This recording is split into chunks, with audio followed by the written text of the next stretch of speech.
Sam, 2 wins from two fantastic performances as well. What would it mean to you, the players and the fans, to make it 3 from 3 at Leicester on Thursday? Well, I mean, obviously it would be putting us still in the picture of what the most important thing is to try and avoid relegation. As hard as the task must be, we must believe we can move forward in another positive direction against Leicester on Thursday evening and try and achieve another win. Another win is 100% on what we need, and try to keep us in touch with the teams that are above us, and keep this level of performance and results going as long as we possibly can from now till the end of the season, to stay within touching distance of these teams above us. And I think that the players are living under the pressure of that and performing under the pressure. So I would hope that they could continue that. Obviously, what is a very difficult game on Thursday night against Leicester, who are performing brilliantly this season in the top 4 and the FA Cup final. So we know the qualities that they've got, but yet again we knew the qualities of Southampton and Chelsea and overcame them. So let's hope we can overcome the Leicester team on their own patch on Thursday night. Apart from scoring goals freely, what else has clicked for us in recent weeks in your eyes?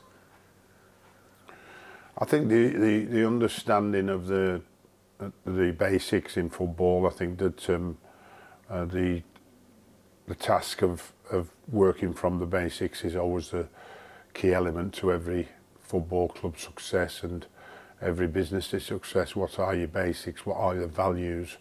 What do you need to put in place, and how can you put them in place? And obviously, in a difficult situation, that's not easy to achieve in a short period of time. And obviously, for me, it took a little bit longer than I thought or expected.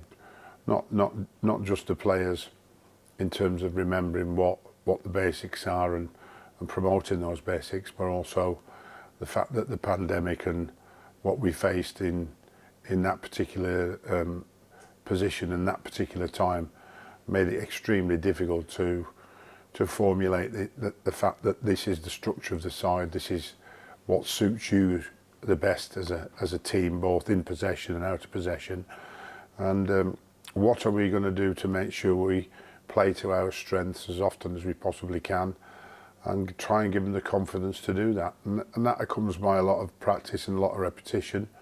And of course, new players that came in, I have to give those players some credit for their performances and increase the talent of the team. And I think that everybody would agree with that. And I think that's pulled along the rest of the lads who were already here, who started this season and have begun to enjoy the football a little bit more. And of course, we always enjoy our football a little bit more when we win and play well.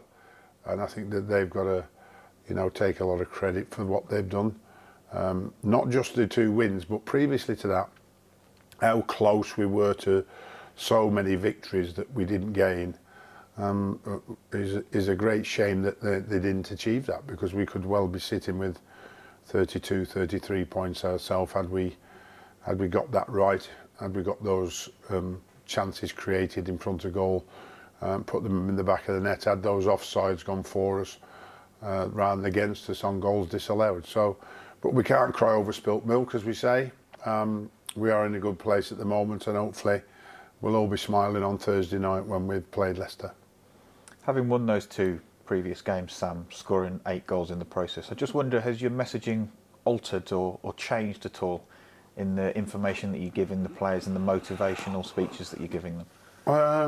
I think that in terms of promoting the players on how we play, is the fact that we have to be first and foremost moving on from stopping conceding all those massively sloppy, stupid goals that we were giving away, and time after time mistakes were made and goals were gifted to the opposition when we were in a decent place in the game.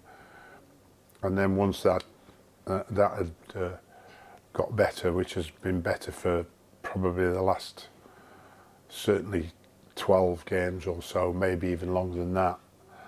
We did a few stats the other day about we were, in terms of conceding goals and clean sheets, we were in the sort of top 8 of the Premier League, which gives us the basis to win football matches and then to promote the attacking side of it, which has again got better and better over the last 12 or so games. But obviously many fans at West Brom and across the world of football heard me saying we're missing too many chances and that will cost us, and that is where we are at the moment. So the improvement has been really good. The results haven't quite matched the improvement in the performances, but they have now. And how long can we keep that up? Because we're short on time and short on games, so we've no margin for error really, and have to continue right to the very end. Just finally, Sam, just wonder if there was any injury concerns ahead of the game at the King Power Stadium? A back problem for Robert Snodgrass, and Kieran Gibbs has reported a little bit of a problem today, but other than that, I think it's credit to the rest of the staff here, behind the scenes, the coaches, the medical staff, the sports science, by managing this pandemic and by managing the players and by managing the fitness of the fact that we do have a healthy squad available for selection, which I think is very, very important. So we've got nearly all players available to be selected, which is good from our point of view.